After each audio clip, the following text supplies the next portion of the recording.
నమస్తే, welcome to legend TV. ప్రస్తుతం మనతో పాటు చేవెళ్ళ ఎంపీ కొండా విశ్వేశ్వరరెడ్డి గారు మాట్లాడదాం. సార్, నిజంగా చెప్పండి, అయితే ఆపరేషన్ సింధూర్ ద్వారా దాదాపు 9 ఉగ్రస్థావరాలను లేపేసింది. సమస్య ఏం చెప్తారు? ఆపరేషన్ సింధూర్ ద్వారా 9 ఉగ్రస్థావరాలను ఇండియా లేపేసింది. దీని సమస్య ఏం చెప్తారు?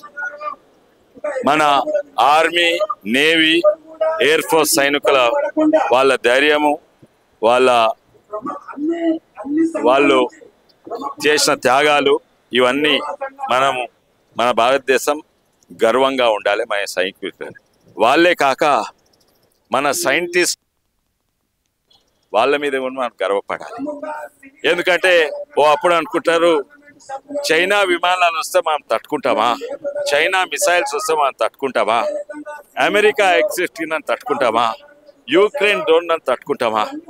ఇప్పుడు మన సత్తా చూపెట్టిన మన సైంటిస్టులు, ఇంజనీర్లు, మన DRDO చాలా సంతోషము. DRDO అసలు సంస్థలు హైదరాబాద్లో ఉన్నాయి, నా కాన్స్టిట్యున్సీలు ఉన్నాయి. అక్కడ ఎంతో మంది ఇంజనీర్లు 10, 20, 30 ఏళ్ళ సంది రీసెర్చ్ చేస్తున్నారు. వాళ్ళు చేసిన యంత్రాల ఫలితం ఇప్పుడు చూస్తున్నాము. ఇప్పుడు కేవలం భారతదేశం కూడా కాక అమెరికా వంటి దేశాలు, పెద్ద పెద్ద విమానాలు, రష్యా వంటి దేశాలు వాళ్ళు కూడా చూస్తున్నారు. వీళ్ళ యంత్రాలు చిన్నవి కాదు, వీళ్ళ నిజంగానే చైనాను తట్టుకుంటే అన్నిటి తట్టుకుంటాయి. ఇప్పుడు దీంతో మన మీద ప్రపంచ దేశాలల్లో డిఫెన్స్ కు సంబంధించి మన దేశ గౌరవం పెరిగింది.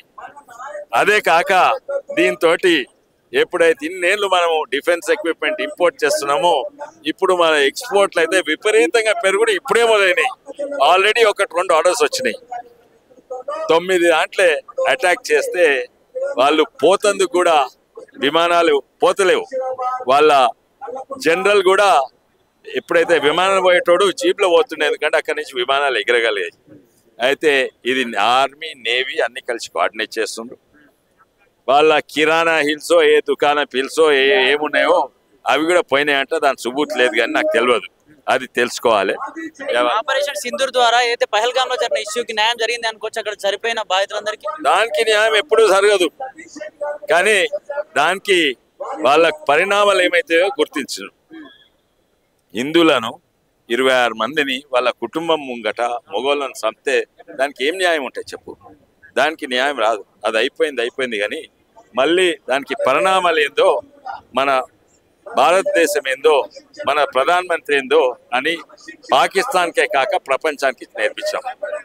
ఇప్పుడు వాళ్ళు గుణపాఠం నేర్చుకుంటారా, నేర్చుకోరా? నేర్చుకోనట్టుంది.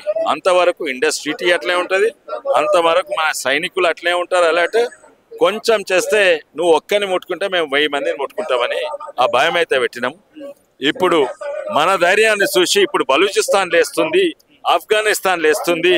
అరే వీళ్ళ దగ్గర ఏం ఫాల్తూ ఉన్నాయి, వీళ్ళ సైనికులు ఫాల్తూ, వీళ్ళ ఆయుధాలు, వీళ్ళ డ్రోన్స్ ఫాల్తూ అని మనం చూసి బలూచిస్తాన్ కు ధైర్యం వస్తుంది. భవిష్యత్తులోనే కొనసాగితే పాకిస్తాన్ 4 దేశాలు అయితే. ఇండియా ఎప్పుడు కూడా పాకిస్తాన్ ప్రజల జోలికి వెళ్ళాలి, ఏ ఒక్క ప్రజలను కూడా చంపలే, కానీ వాళ్ళు ఇష్టారీతిగా మన ప్రజలను చంపేస్తా ఉన్నారు. దీనికి సంబంధించి అవును, వాస్తవం. వాళ్ళు ఉన్నదే అది terrorist state.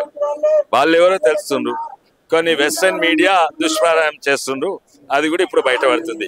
Wall street journal అది మొన్నటి వరకు మన మీద దుష్ప్రచారము, ఇప్పుడు వాస్తవమేమని చెప్తున్నది.